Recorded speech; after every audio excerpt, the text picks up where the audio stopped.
ஆண்டவராகிய இயேசு கிறிஸ்துவின் இணைய நாம் மைப்படுவதாக இந்த நாளிலும் உங்கள் யாவரையும் பார்ப்பதிலே மிகுந்த சந்தோஷம். ஒவ்வொரு நாளும் ஆண்டுடைய சத்திய வசனத்தின் மூலமாக நம்மளை நடத்திட்டு இருக்கிறார். இந்த கடைசி காலத்தில் நம்மளை பாதுகாத்து கொள்வது ஒரே ஒரு காரியம்தான், இந்த வேத வசனம். இந்த வேத வசனம் தான் நம்முடைய வழிகளை உறுதிப்படுத்தும், நம்மளை பாதுகாக்கும், தப்பான வழிக்கு போகாதபடி நம்மளை அழகாக கைட் பண்ணும். இந்த வேத வசனம் ஒரு மனுஷனுக்குள்ளே இல்லைன்னா பலவிதமான ஆபத்துகள், பலவிதமான பேரழிவுகளை, பலவிதமான காரியங்களை அந்த மனுஷன் வாழ்க்கையில் சந்திப்பான்.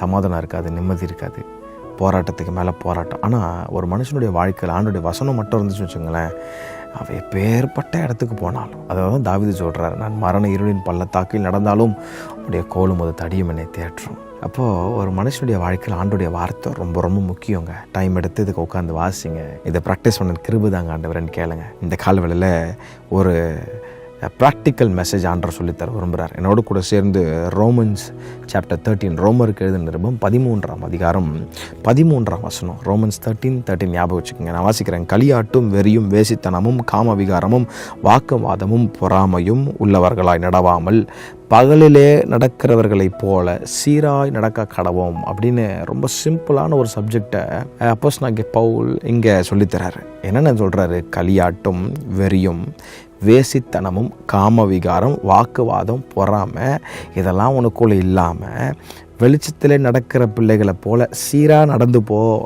குறுக்கு வழியில் போகாத, தப்பான பாதையில் போகாத. உன் மனைவிக்கு உண்மையாரு, உன் பெற்றோருக்கு உண்மையாரு, உன் கணவனுக்கு உண்மையாரு என்றதை ஆண்டவர் ரொம்ப அழகாக இங்கே சொல்லித்தரார். களியாட்டு வேணாம், வெறி வேணாம், குடி வெறி வேணாம். இன்றைக்கி மோஸ்ட் ஆஃப் த கிறிஸ்டியன்ஸு, நேற்று நான் சும்மா அந்த பெசன்ட் நகர் பக்கம் போய் பார்த்தேன். பார்க்கும்போது ரொம்ப சில கஷ்டமான காரியங்கள்லாம் இருந்துச்சு. அதெல்லாம் களியாட்டு, வெறி, வேசித்தனம் வேணாம், காமவிகாரம் வேணாம், அப்புறம் என்ன சொல்கிற வாக்குவாதம் வேணாம். ஒரே சண்டையாக தான் போயிட்டுருக்கு இன்றைக்கெலாம். பொறாமல் வேணாம். இப்படிலாம் டார்க் லைஃப்பில் நீ வாழாமல் ஆண்டவர் சொல்கிறாரு, பகலிலே நடக்கிறவர்களை போல. ஏன் பகலில் நடக்கிறவரை போல் அப்படின்னு சொல்கிறாருன்னா, பகலில் நமக்கு நல்லா கண்ணு தெரியும், நேராக நடந்து போவோம், தப்பான இடத்துல போய் நம்ம முட்டிக்க மாட்டோம். அப்போது ஆண்டவர் ரொம்ப அழகாக சொல்கிறாரு, பகலில் நடக்கிறது போல் சீராக நடந்து போ அப்படின்றாரு. நான் உனக்கு போதித்து உண்மையில் கண்ணை வைத்து உனக்கு ஆலோசனை தருவேன்னு ஆண்டவர் சொன்னார். அப்போது ஆண்டவர்கிட்ட கேட்க போகிறேன், ஆண்டவரே நான் பகலில் நடக்கிற பிள்ளையை போல் சீராக நடந்து போக எனக்கு கிருபைதாங்க ஆண்டவரேன்னு கேட்கும்போது ஆவியானவர் உங்களுக்கு ஹெல்ப் பண்ணுவார்.